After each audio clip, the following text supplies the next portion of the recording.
Hello everyone, কেমন আছো তোমরা? তোমরা তো নিশ্চয়ই ভালো আছো, কিন্তু আমি ভালো নেই। বাসায় থাকতে থাকতে এখন বোরিং লাগতেছে, তাই ভাবতেছি আজকে কোথাও একটু ঘুরতে বের হবো। এদিকে নিজের অবস্থা তো করে রাখছি ফকিন্নির মতো, এভাবে তো আর ঘুরতে বেরোনো যায় না। ঘুরতে যাওয়ার আগে নিজেকে একটু পরিবর্তন করে আসি। শুধু শাড়ি পরেই কি পরিবর্তন আসে?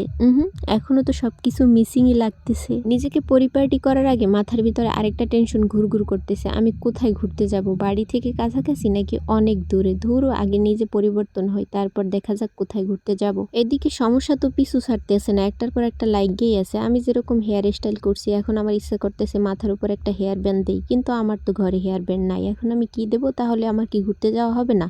সেটা তো কোনোভাবেই সম্ভব না। ঘুরতে তো আমি যাবই। হেয়ার ব্যান্ড বানানোর জন্য নিজের গয়নার পুরনো বাক্স ঘাইটটা বাইর করছি, লাখ টাকার মুক্তার হার। হৃদয়টা ভাঙ্গে টুকরো টুকরো হয়ে যাইতেছে। কত যত্ন করে এটার আমি তুলে রাখছিলাম, আজকে নিজের হাতে এটার খুলে হলাম। ও যত্নে করা ভালোবাসা আজকেই আমার শেষ। কিন্তু এটাকে তো আমি কোনোভাবেই শেষ হতে দেব না। এতদিন ও আমার গলায় ছিল, এখন তাকে আমি মাথায় তুলে রাখবো। অনেকক্ষণ চেষ্টা করার পর আমি একটা ছুটাই নিলাম, সাথে বাকিগুলো ছুটে গেছে। এখন এটার অবস্থা পুরাটাই খারাপ। যাই হোক, এটা নিয়ে আর টেনশন না করি, যেটা আমি করতে চাচ্ছি সেটা আগে করি। এখন এটা মাথায় পড়ার জন্য একদম উপযোগী। দুই পাশে দুইটা স্কার্ফ ক্লিপ দিয়ে আটকে দেবো। স্কার্ফ ক্লিপ দুইটা আমার চুলের সাথে সুন্দরভাবে আটকে দিলে আমার হেয়ার ব্যান্ড কমপ্লিট। এবার তোমরাই বলো, সব কি ঠিকঠাক আছে? নো, এখনো একটা মিসিং আছে, যেই ফুলটা আমি প্রথমে আনছিলাম।